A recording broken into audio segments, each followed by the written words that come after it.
Hello, and welcome to the Empowerography Podcast. This is a platform created for women's voices to be heard and a place to share their stories, journeys, and successes with the world for the purpose of helping other women who might be on similar journeys. We are empowering women one episode at a time. I'm your host, Brad Walsh, so kick back, grab one of your favorite beverages, and enjoy the stories.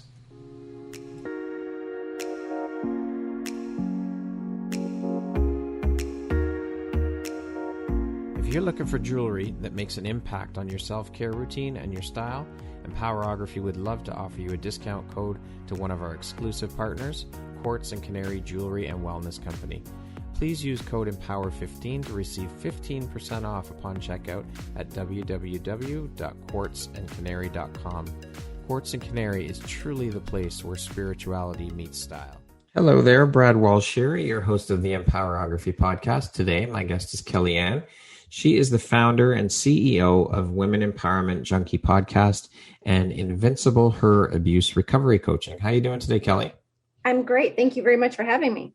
Oh, Kellie, thank you so much for taking the time to be here today and share your story. I appreciate you taking the time out to be here today and share your journey with us. Absolutely. Would love to. So, Kellie, as mentioned, you're the founder and CEO of Women Empowerment Junkie Podcast and Invincible Her Abuse Recovery Coaching. You are also studying neuro-linguistic programming. You also serve with the Valley Oasis Council on Domestic Abuse. You have a hell of a lot going on. How do you prioritize and find the time to fit it all in? Oh my gosh. I actually, honestly, Brad, had to scale back a little bit because it was just so much. I mean, I love being on the board, or I was on the board of the Valley Oasis Domestic Abuse Council.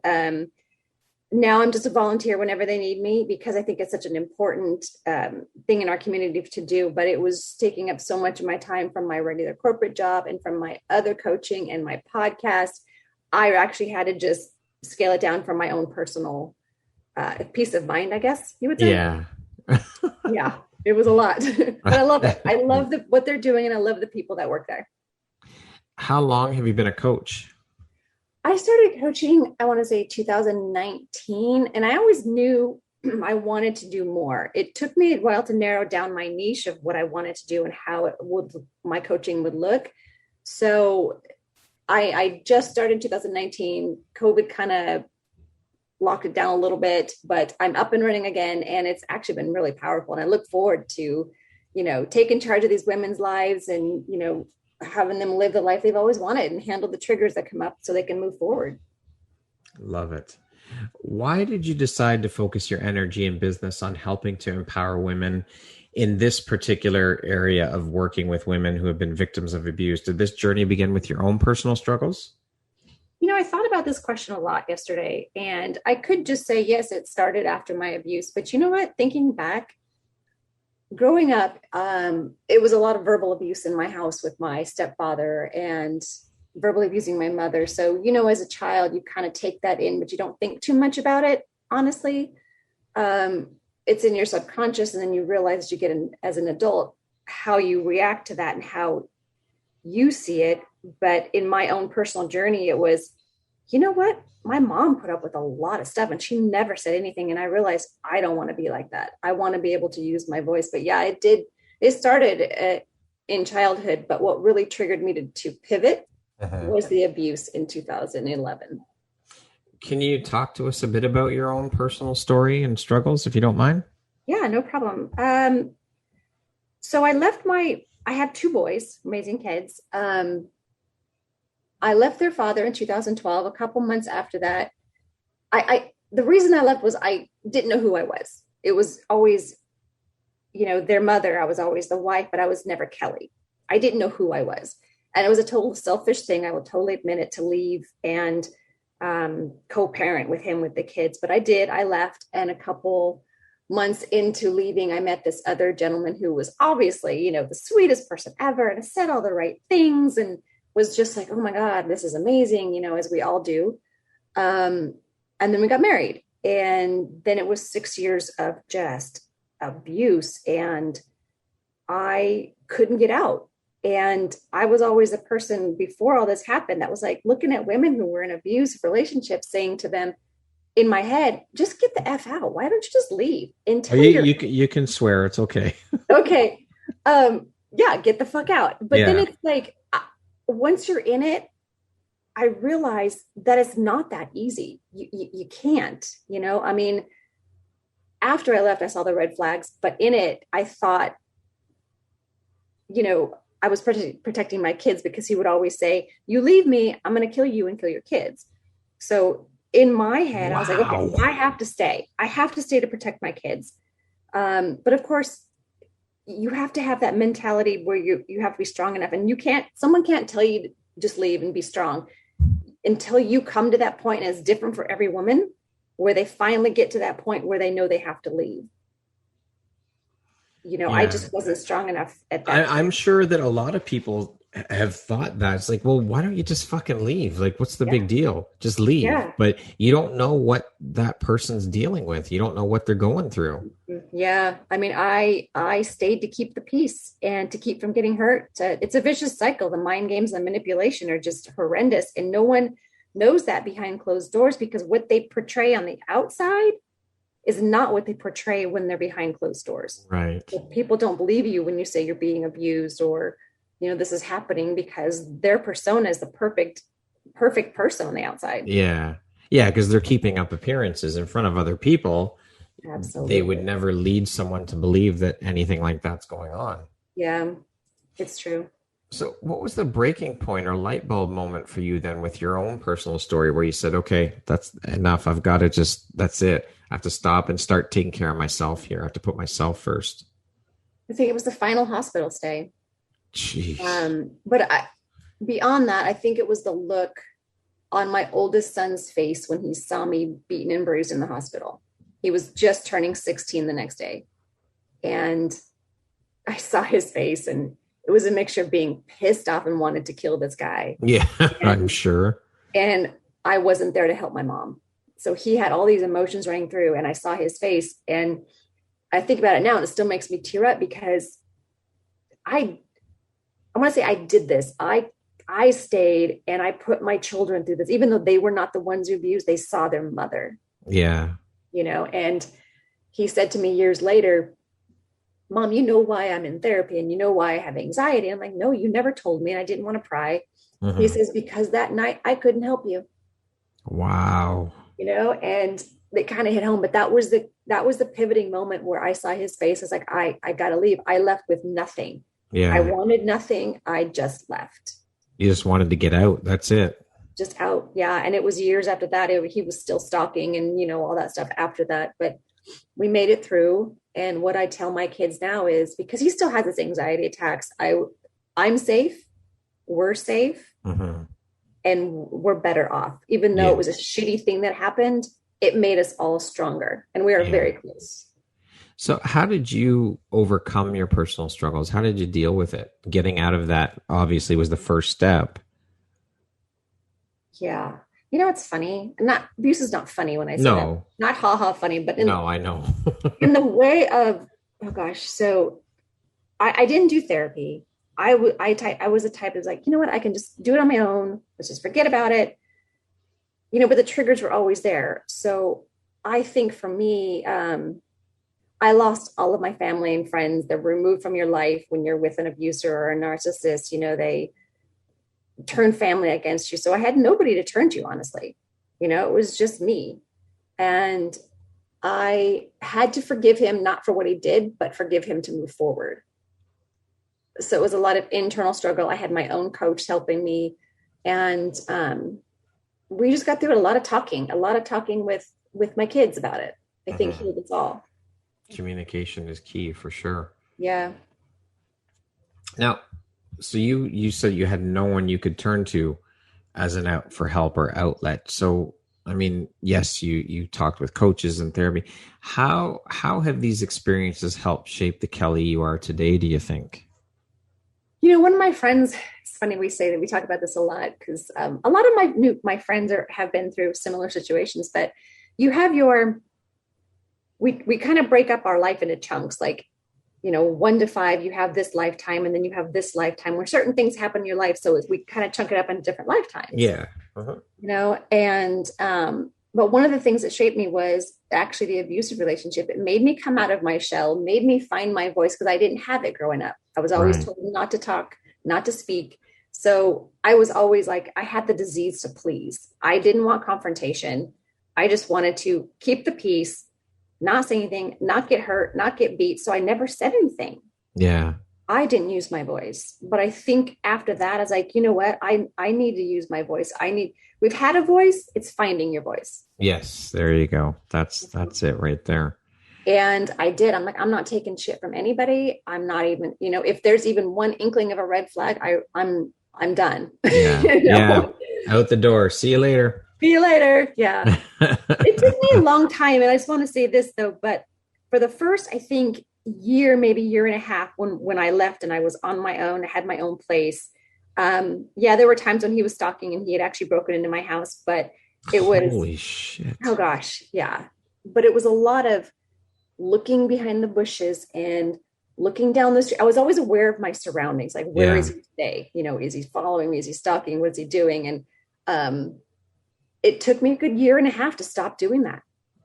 Wow, that's no way to live. That had to have been horrible. Yeah. Always looking over your shoulder.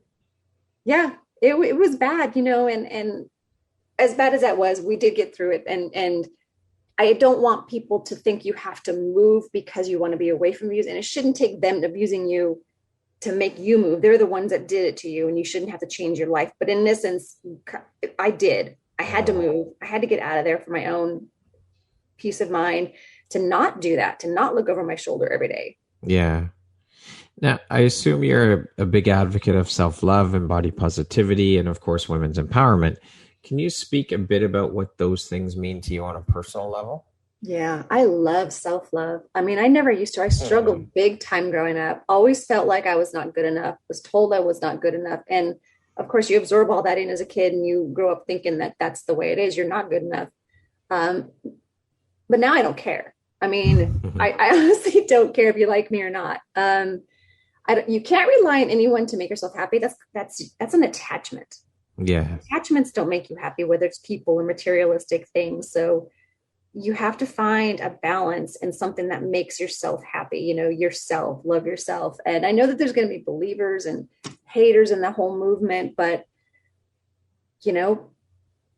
I just have to say, being brave enough to say no and to stop and rest if anyone in your life is not okay with that, they're not your people if they're going to be that way with you, Yes. So I had to get rid of that disease to please all the time and do things for me. That's what it starts with. It all starts with self. That's the foundation for all of it, for everything. We do. We have our days. I mean, I have my days, of course, being positive, but you just have to shine a light on you that you don't have to be everything or to everyone every day. You didn't sign up for that. You have to love your body. We're perfectly imperfect. Embrace it. Yeah, for sure. Now, let's talk a little bit about the media's part in all of this in terms of women's empowerment and self-love and body positivity. I mean, to me, the way the media uses those words, it's almost like they've turned them into buzzwords or the cool words to be using and saying. Yeah. Would you agree that the media has played a big part in that? And do you think it's taken in a direction where these words no longer hold the same value or power is the word I'm looking for, hold the same power as they used to because of how media has just kind of overused them, I guess, for lack of a better term? Yeah, I think so to a point. I mean, the media takes things out of proportion and sensationalizes a lot of stuff for sure. But there's also the good part of it where they are getting the buzzwords out there, but it's an ongoing thing. And the media, and it's whether it's TV or magazines, still portrays the perfect woman to be this size 0 perfect feature. And so women and girls today still think they have to look like that. Yeah. And I think we as mothers and aunts and grandmas or et cetera need to let girls and daughters know that we are strong women and we're born and raised to be, and we're stronger sex because we earned it. And beauty is in the way you hold yourself, how you treat people, and the way you love, and self-acceptance. But yes, I think the media has helped to a point. I mean, the buzzword, like I said, the buzzwords are out there, but I still think a lot of work needs to be done, what that actually means. For sure. I think more fathers need to get involved in that aspect in terms of teaching our daughters that, you know what, you don't need all this shit. Don't buy into the bullshit in the media, and you don't have to be a size 0. You just have to be you. And good point. All of that, I think, again, this is going back to self, starting with self, but all of that, I think, as parents, I think we need to instill these values in our kids from a very young age and keep hammering that into them that, you know what, you don't need to worry about that shit. You just be you, be authentically you. And if we do that from when they're a young age and keep reiterating that to them, they'll just grow up knowing it, and it'll be part of it in their DNA. They'll just grow up believing it, knowing it, because I totally believe that the more you tell someone something, the more they believe it. Absolutely. And I had this one client one time that she was a young girl and she didn't believe in herself. And I said, one of the things that helped me when I first was going through this and had a coach, and she's like, you know what? All women have a tube of lipstick. Take that tube of lipstick, right on your bathroom mirror. I'm beautiful. I'm worthy. Whatever you think it means to you. And you see that shit every day and you believe it and you say it. And that's what it is you have to believe it. You have to say it, and you have to live it. Yeah, for sure. And not buy into all that. Yeah, 100%. So speaking of empowerment, what does that word mean to you? Yeah, I love this. For me, it means a lot of things, but it means raising a woman up to speak, using my voice to say no when I want to kick ass in a man-dominated field, to be brave and confident in every aspect of my life, find my passion and run with it no matter what anyone says. I think most women tend to shy away and not use their voice and not speak up and always say yes. It's okay to say no if you want to say no. Yeah. And you don't need an explanation. Yeah. That's say no. Right. But I love it. I love empowering women, and I'm really happy with myself where I've come a long way in the last 10 years.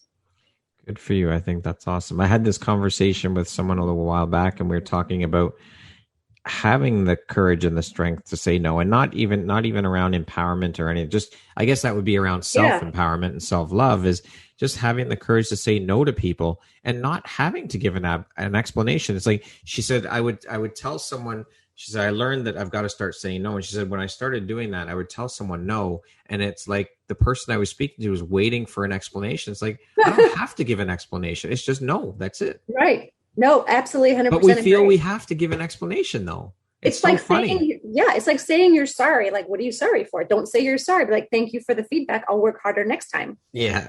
I think that's so funny.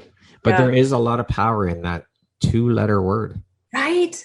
Yeah. And I think what it is for me, honestly, because if I said no growing up, oh my God, it was like a nightmare in my house. Like, you don't tell me no, you do what I told you to do, and you don't say nothing about it. So it was really hard for me to get to that point too soon. Yeah. So as previously mentioned, you're the founder and CEO of the Women Empowerment Junkie podcast. Can you tell us a bit about the podcast? Yeah, sure. Women's Empowerment Junkie started off with just me and my 2 girlfriends, 2 of my best friends. We started off just kind of like, we didn't know where it was going to go, but we knew we wanted to reach women. So we started off just having, open conversations about anything and everything in our lives and what's been happening. And then it just kind of evolved to let's have some guests. Let's talk to some women and find out their stories and see if we can help them and talk to them. And then COVID hit, and they could no longer do the show with me. They were doing other things, obviously, in their own lives. So it turned out where I was just kind of reaching out. And I love the fact that I can just put a message out there and say, anybody who wants to share their journey, whatever that looks like for you. I'm not here to judge anybody, or, nobody's on trial, but if you want to share your story and get it out there, then hit me up. And I've had women all over the world want to share their story on my podcast. Amazing. That's incredible. It's so incredible. I've cried with women who just have these unfathomable stories that you just don't even think that shit happens. And it does. There's a lot of power in sharing your story, because I think that when you share your story, it gives other people permission to stand up and share theirs. It gives them the courage. Yeah, that's and what I was. permission. Yeah. So it could become someone's lifeboat years from now if they listen to it, Yep, that's right. Yeah. What inspired you to start the podcast? Like, how long ago did you start it? What inspired you to do it? It was something I was thinking about for a while, honestly, Brad, but I think more it was also for me to heal because I think it's an ongoing journey of healing. I don't think you're Yeah. ever going to be fully healed. If I said to you today I was 100% healed, I'd be lying because then I have nothing else, to do. I mean, you're Yeah. always healing. You're always a work in progress. Yes, for sure. But by talking to these amazing women, and there are men. I'm not excluding men when I talk about this. I'm just, this is my focus. But That's there your are wheelhouse. men. Yeah, of course. Yeah, it's a wheelhouse. But their stories inspire me, and when I hear some of their stories, I'm like, man, mine was nothing compared to what you went through, but it's still a healing process for me as well. Yeah. Now, you also serve with the Valley Oasis Council on Domestic Violence. Can you speak to us a bit about that and tell us about the council and what you do for or with them? So right now I'm just, like I said, a volunteer basis. So we raise money the area of Antelope Valley is a little bit smaller. It's LA County, but it's still further outside the limits of Los Angeles. Okay. So it's pretty small.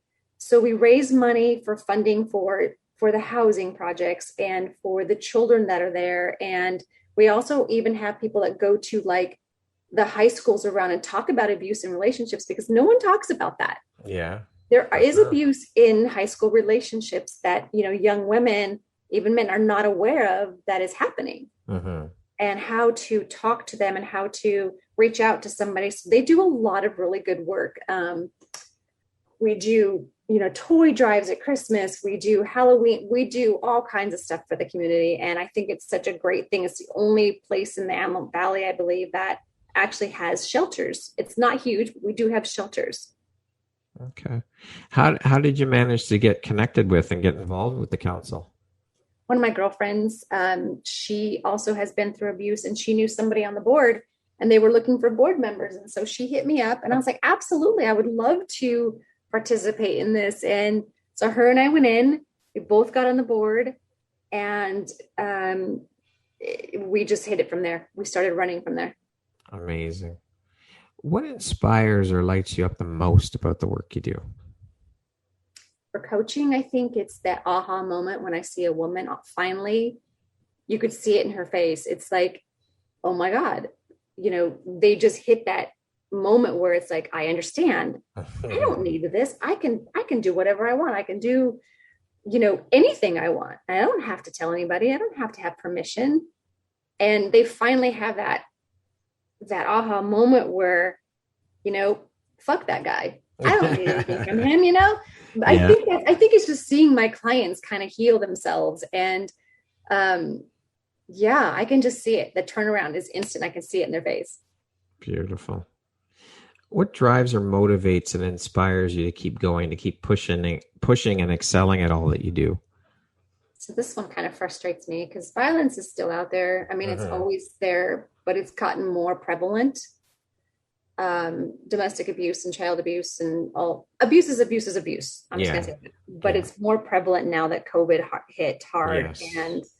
And I just can't stop and sit by and do nothing and see nothing changes. And the laws don't protect victims, but the abuser more often than not.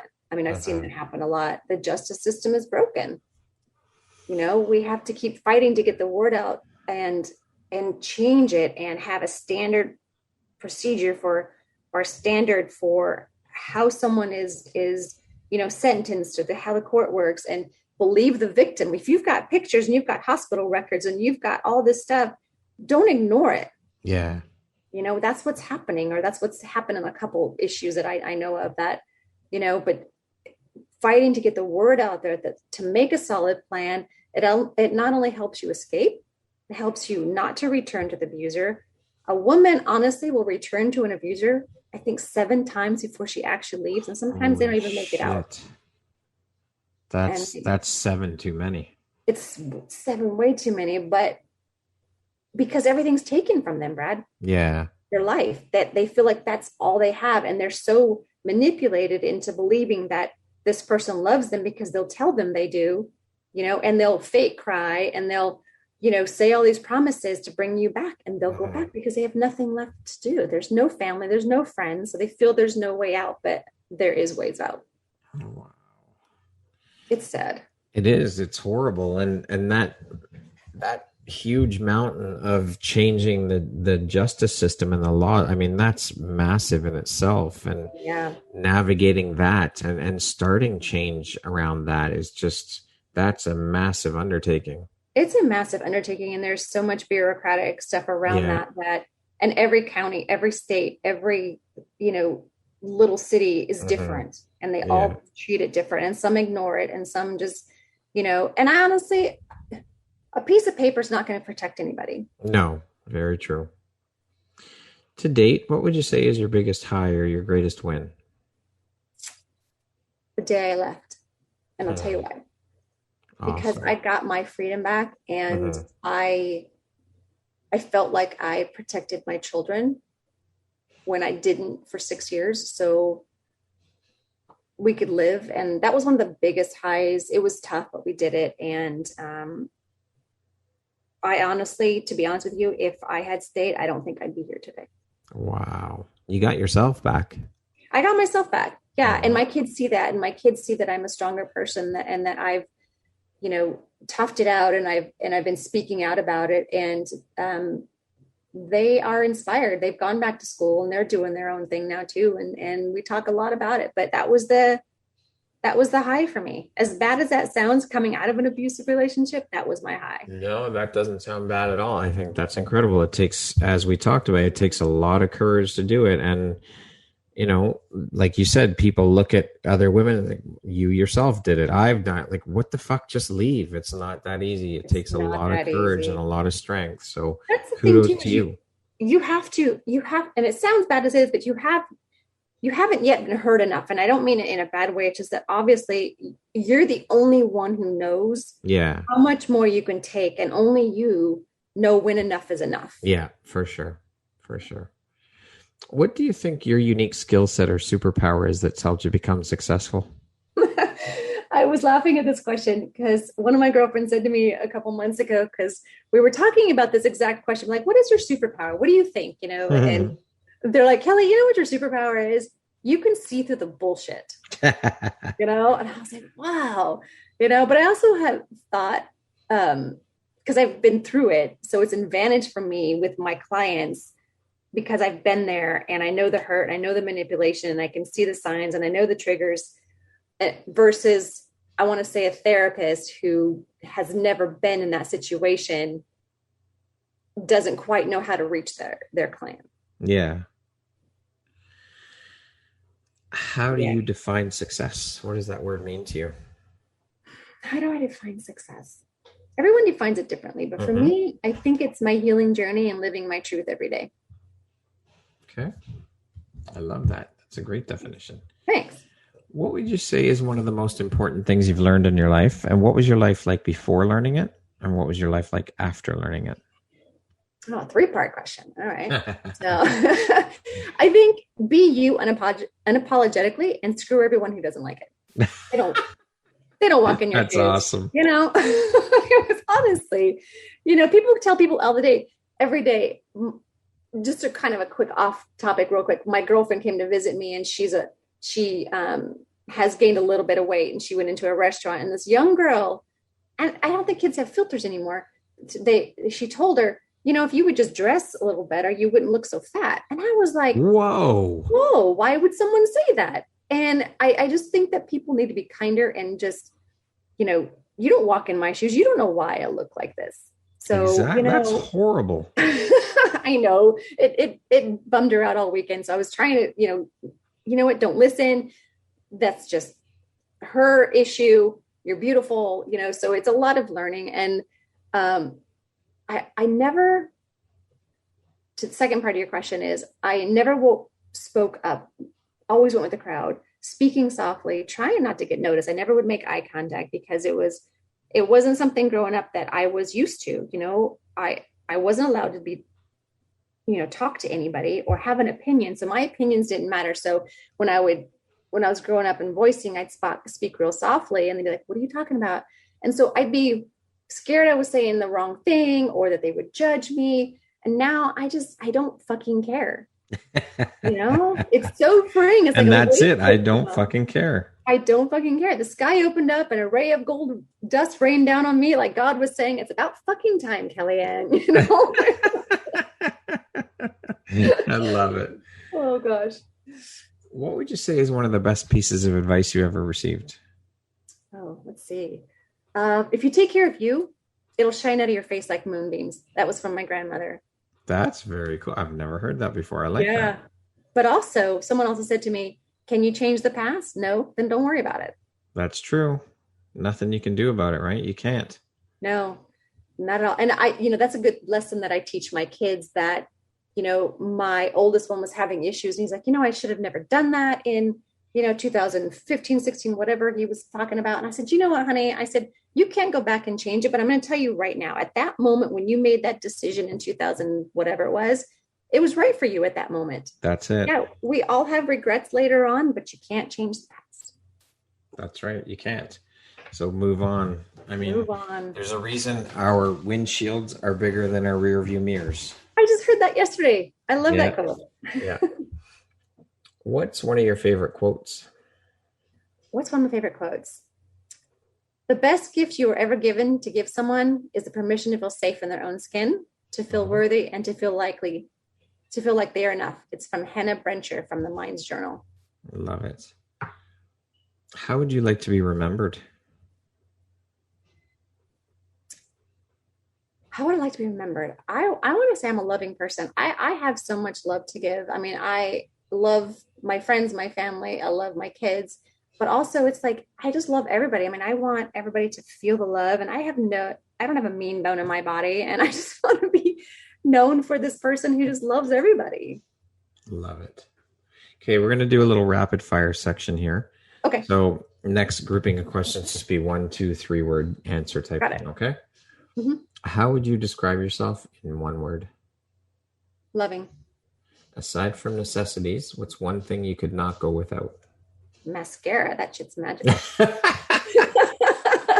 If you could teach the world one thing, what would it be? Kindness. If you came with a warning label, what would yours say? Oh, I swear, like a sailor.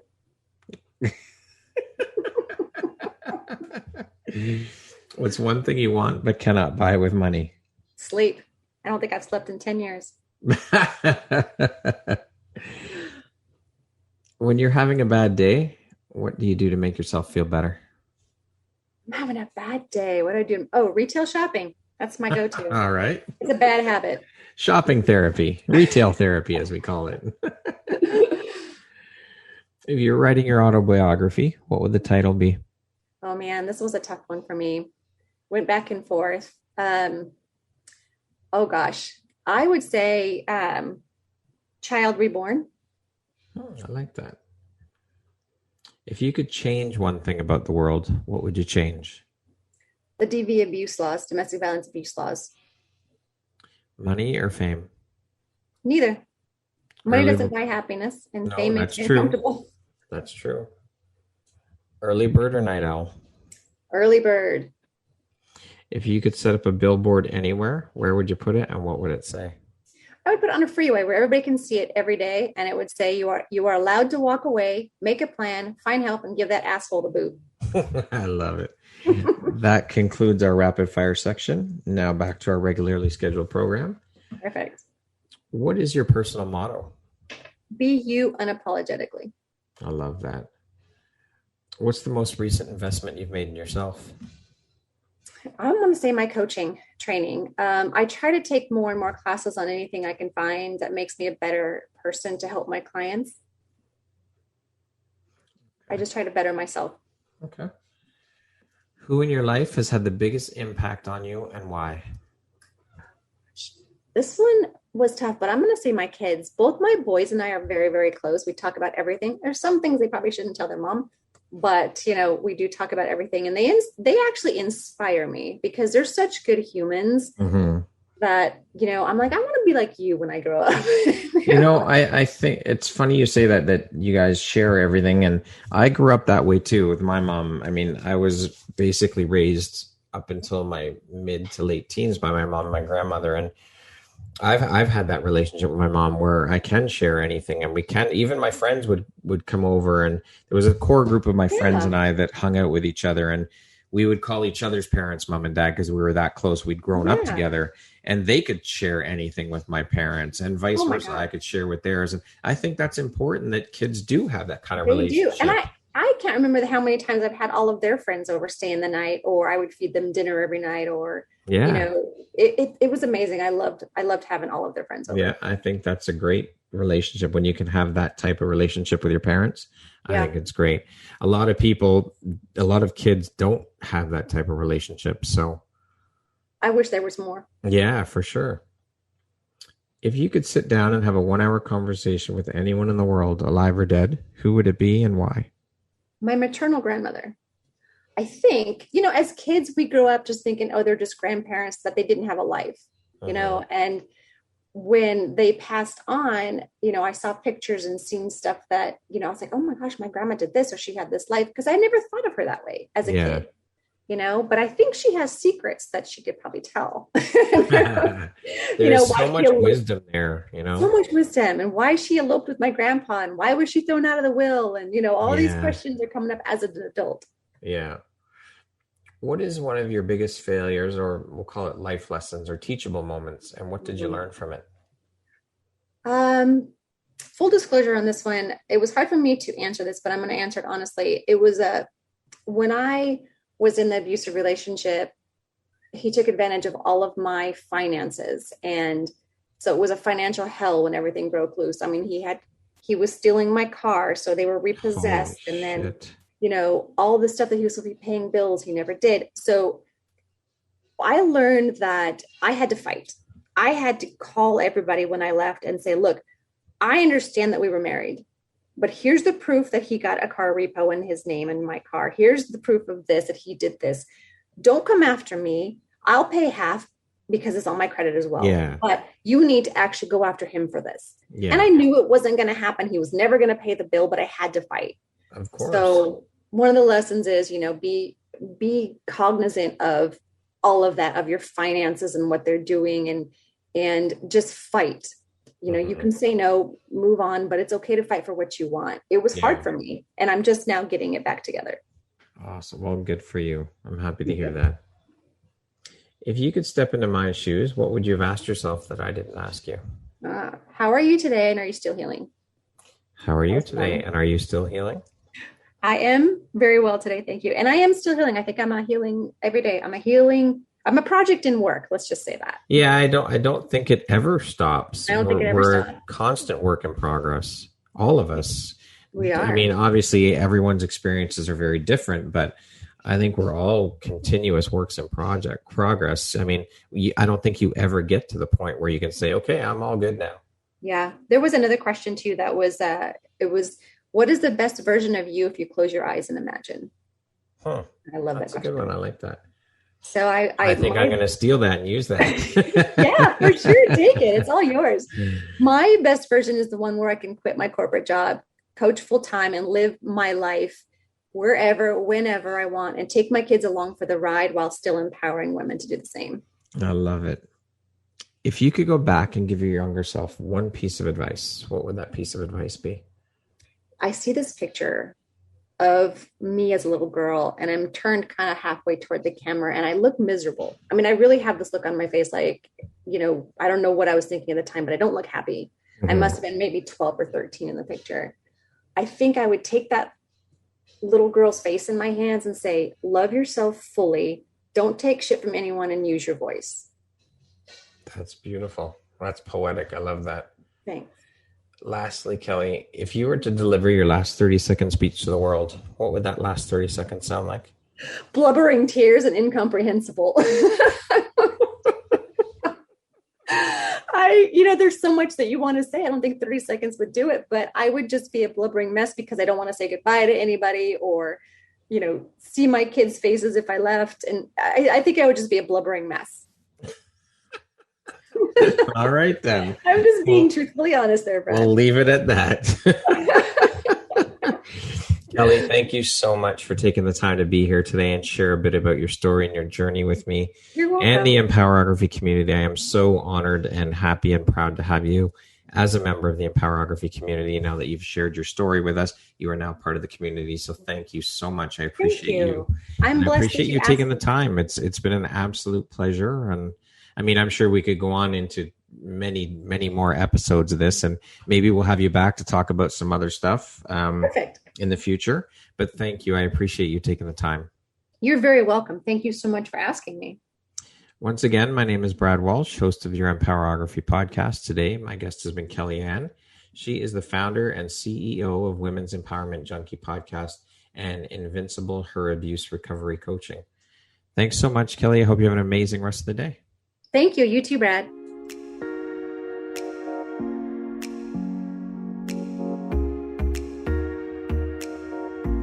Thank you very much for listening to this podcast. If you haven't yet, please be sure to subscribe, rate, review, and share with all your friends.